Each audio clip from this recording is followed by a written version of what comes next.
I'm Jeff. I am the store manager and lead technician at Paul's Bicycle Way of Life. We're here to talk about brake pads and routine brake maintenance for a couple different types of brakes today for Bike Month. So thanks for joining. Alright, so what we've got here are some hydraulic disc brakes. These are going to come on almost every mountain bike that you get that's a current model.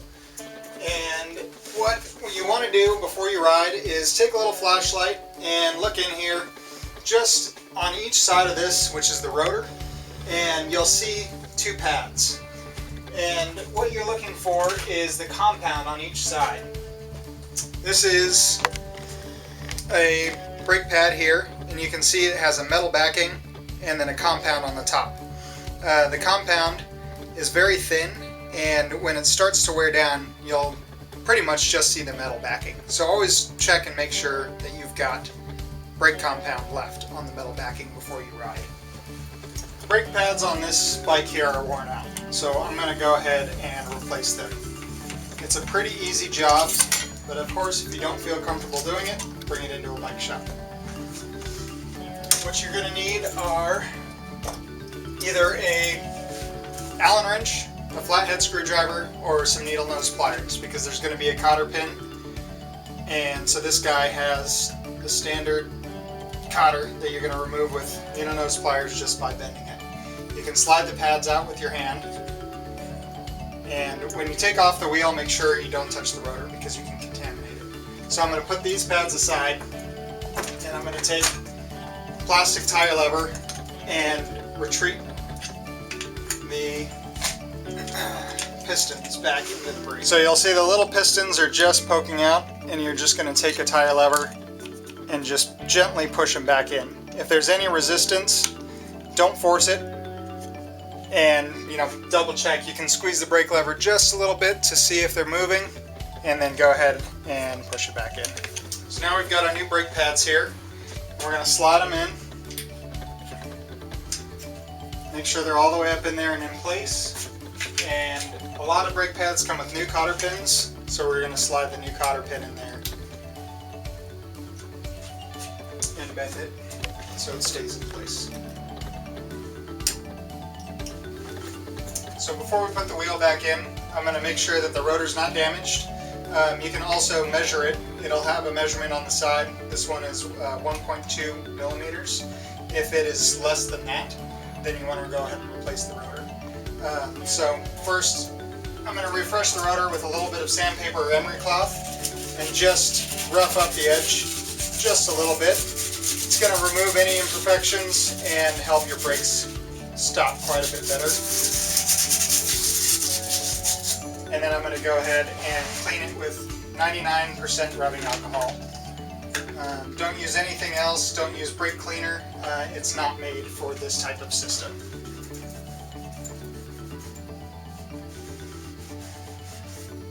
And then we're going to go ahead and put the wheel back in the bike.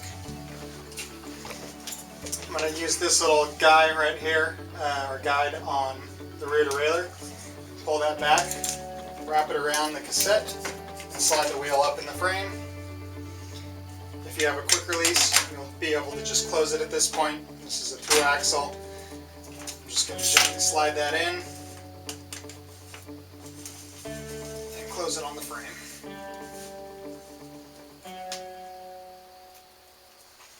Now at this point we need to recenter the brake caliper, which will typically use either a T25 or a 5mm Allen wrench. I'm going to loosen both bolts just slightly so the caliper can move on its own.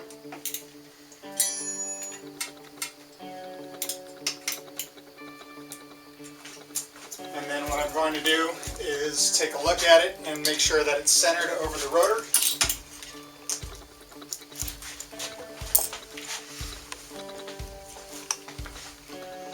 And just look from the top and you can see a window on each side of light. And then grab your brake lever and gently squeeze a couple times so the pads center themselves, and then gently tighten down those bolts. and make sure the rotor doesn't rub. And then just check to make sure that the brake pads aren't pushing the rotor in either direction. And now, tighten down your bolts. Don't over tighten, you just need to be tight enough that the caliper does not move. There are torque settings that you can find in owner's manuals on most manufacturer websites. And that's how you adjust and replace brake pads on a disc brake bicycle.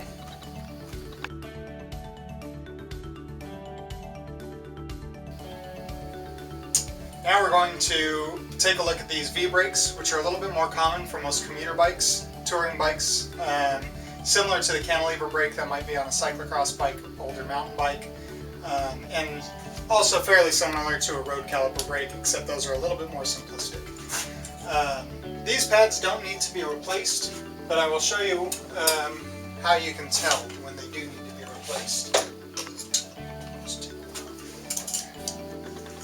So this is what a good pad looks like. You've got some ridges here. Some don't have ridges, but they'll typically have a line on top telling you where the wear line might be. Take a look and make sure that your pads are worn evenly, and if they're getting close to the wear line, it might be about time to replace your pads.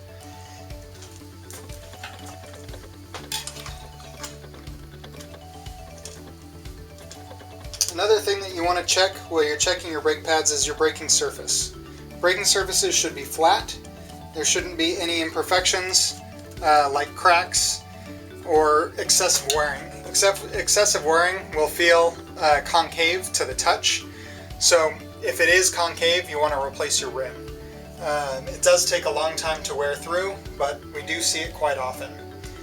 Now, to adjust your pads, what I like to do if it has a adjustment spring is release those springs.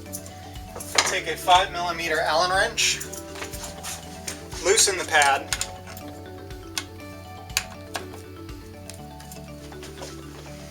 and then up against the rim. Raise it up so it's just below the tire and straight on the rim. And use the brake arm to be flat against the rim. Tighten that down. Another thing you want to check and make sure that your brake arms here are parallel to the rim. If they're too far in or too far out, you won't get the sufficient braking power that you need. And what you can do to adjust that is there are spacers in here, concave and convex washers that you can switch around. There's typically a large and a small concave washer, and then the convex washers are the same size, and you can swap those around to make sure that your brake arms are parallel to the rim. Reinstall your springs, put your cable back in, and squeeze your brake. Make sure it's centered. This brake right now is pulling more to the right than to the left, and that's what these adjustment springs are for. Now I'm going to make sure that the brake is centered. Right now it's pulling a little bit more to the left than to the right. So what I'm going to do is loosen the right spring because this brake already has enough tension. If it doesn't have enough tension, you can tighten the left-hand spring. I'm just going to loosen it just about a half turn, and I'm going to undo this spring here just to reset the spring so it's not bound. Put it back in and then check my center again, and there the brakes are now working properly.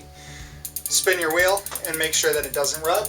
And then the other thing you're going to want to do is just make sure that you have enough pull or